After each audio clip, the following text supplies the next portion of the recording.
سبحان اللہ. ارے میرے عزیزو، قدم بڑھانے کی بات ہے. اٹھ باندھ کمر کیوں ڈرتا ہے، پھر دیکھ خدا کیا کرتا. من کان للہ کان اللہ لہ.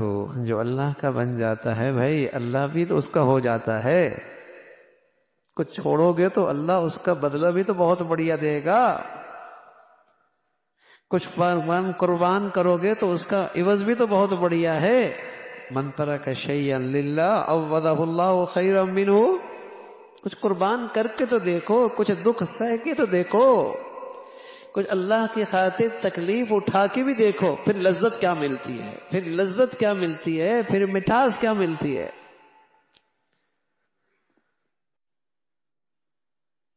ہاں میرے عزیزو، جب کوئی نعمت اسلام کی قدر کرتا ہے تو اللہ بھی تو اللہ ہیں.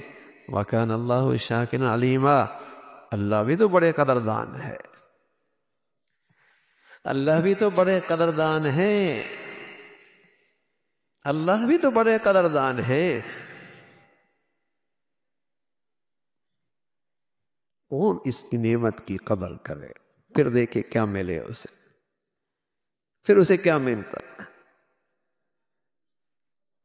سبحان اللہ. حضرت عمر فرمایا کرتے تھے، ہم تو گرے پڑے لوگ تھے، اونٹوں کا گوشت خشک کر کے مہینوں استعمال کرتے تھے، بکریوں کے ریوڑ چرایا کرتے تھے.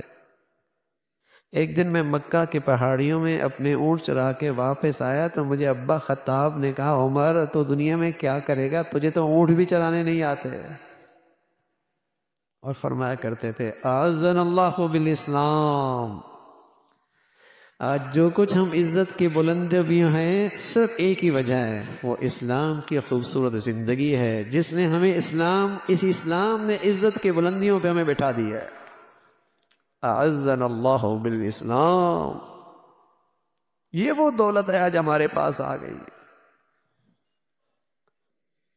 تو میرے عزیزو، اللہ ہمیں یہ اعتماد نصیب فرما دے، یہ یقین نصیب فرما دے، یہ اسلامی زندگی پہ ایمان نصیب فرما دے کہ میری عزت، میری سعادت، میری فلاح، میری کامیابی، میرے بچوں کی، میری زندگی کی صرف اسلام کی زندگی میں ہے.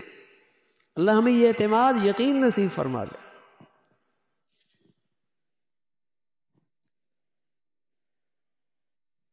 اس لیے کہ جب یہ اعتماد، یقین چلا جاتا ہے تو اسلامی زندگی کی کچھ چیزیں رہ بھی جائیں تو رسمی ہو جاتی ہیں.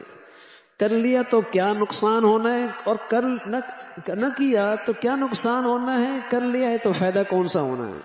اس لیے دیکھتے ہیں، ابا نمازی ہے، بیٹا بے نمازی ہے، ماں وظیفے کر رہی ہے، بیٹی بے نمازی ہے. اگر یہ یقین ہو جائے کہ اس سے تو فلاح وابستہ ہے اور اس کے چھوڑنے سے بربادی، ہلاکت ہے، تو بتائیے کتنی بے چینی آئے گی، کتنی تڑپ پیدا ہوگی، کیسی اندر بے چینی آئے گی.